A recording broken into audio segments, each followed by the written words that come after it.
soudain j'ai pensé que ce sac était fait non pas pour contenir des choses, mais pour me contenir moi.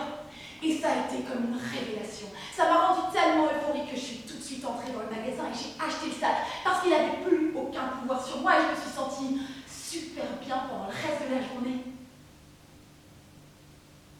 Quand j'y ai repensé ce soir-là, ça m'a paru tellement bête. J'ai pleuré. Ça marche à merveille. Une augmentation du chiffre d'affaires de 30-35 millions dès la première année. C'est intéressant. Ça intéresse les gens. Et c'est vous qui avez fait ça. C'est quelque chose que vous avez fait. Et vous êtes récompensé. Et vous avez une promotion. Et des augmentations de salaire, oui. Et des primes. Et le respect des gens autour de vous. Et vous vous rendez compte quand on vous présente et que les gens savent déjà qui vous êtes. Et parfois ils vous reconnaissent et ils haussent les sourcils et font « Oh !» avant de vous serrer la main. C'est agréable. Et C'est agréable. peut-être que vous commencez à penser à un troisième enfant. Peut-être. Les choses se passent bien.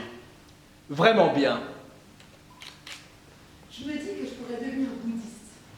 Parce que je suis attirée par ces philosophies de l'acceptation, de l'être, être dans l'instant, par l'idée de cheminement et d'attraction vers l'universel. Mais je ne peux pas décider si c'est la chose à faire ou non, parce que d'un côté, David Lynch est bouddhiste, mais de l'autre côté, Richard Gere aussi. J'ai aussi songé à devenir chrétienne évangélique, clocharde, terroriste, sous une forme ou une autre, communiste, stripteaseuse, en fait, n'importe quoi, qui ne soit pas moi, j'imagine.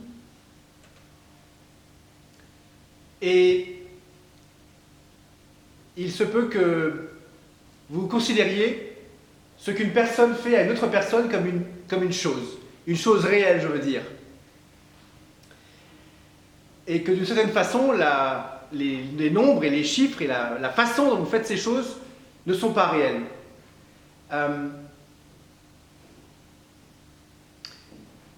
Même si tout ce qu'on vous a enseigné nous a appris à croire qu'ils étaient réels. Mais là, il se peut que vous en veniez à croire qu'ils ne sont pas. Et que la seule chose qui soit réelle est cette chose que vous avez faite à un autre être humain. Et il se peut que vous pensiez à quelqu'un. Une femme. Une femme. Dans vos moments oubliés.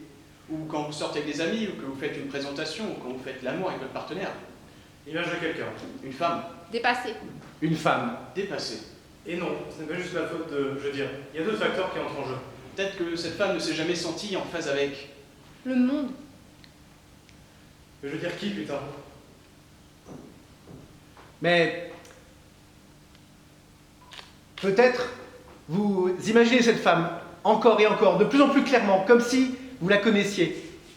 Comme si c'était vous, ou quelque chose comme ça. Pas vous, mais une partie de vous, je ne sais pas, je veux dire, est-ce qu'on fait partie les uns des autres? Est-ce qu'on ne fait pas partie de...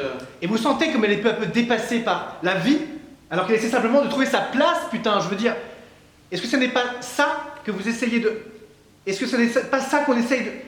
Est-ce qu'on n'essaie pas juste de faire ce qu'on pense qu'une personne comme nous est censée faire? Et soudain, il se peut que vous commenciez à ressentir sa panique. Sa confusion. Il se peut que vous ressentiez